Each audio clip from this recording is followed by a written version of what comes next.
breaking news that's coming in. India Today has been getting you details of the incident that was reported in London, in Leicestershire, where there was violence that broke out. Now the High Commission of India has spoken out, condemning the violence. In their statement, they've said, we strongly condemn the violence perpetrated against the Indian community in Leicester and vandalization of premises and symbols of the Hindu religion. We've strongly taken up this matter with UK authorities and have sought immediate action against those involved in these attacks. We call on the authorities to provide protection to the affected people. So this is the statement that's coming from the High Commission, taking note of what's happened. They've also said that the onus is on the administration here to ensure that all the accused are immediately identified.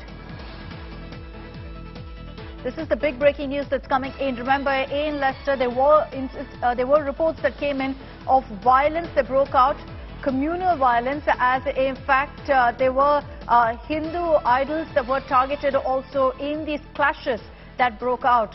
Gaurav Sawant is joining us with more details on this. Gaurav, much needed statement that's coming from the High Commission. They're putting the onus on the authorities in London to immediately crack the whip and identify the accused.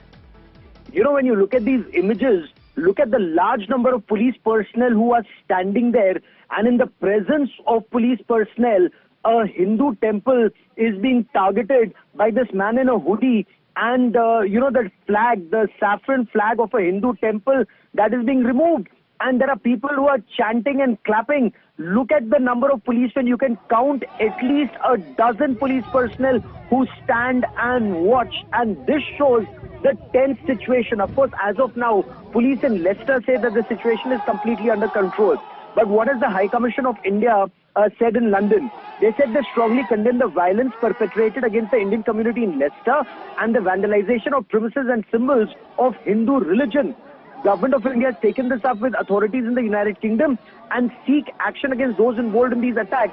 Now, they've also called upon the authorities, and if you can look in these images, police personnel are standing, but Hindu property is not being protected, as you can very clearly see. And when you speak to Hindus in Leicester, they're saying this isn't an isolated incident. So the Swaminarayan temple, that was targeted, the flag was desecrated, Hindu businesses, Hindu properties, they've systematically been targeted in Leicester by a mob. Many in this mob have been identified apparently, but will action follow remains the big question. You're right, Gaurav. I think what's the most shocking part of this footage is the fact that cops are just standing by and watching as this vandalism happens in front of their eyes. So there will be questions asked of the London police, of the authorities here. Thanks for the moment, Gaurav, for getting us those details.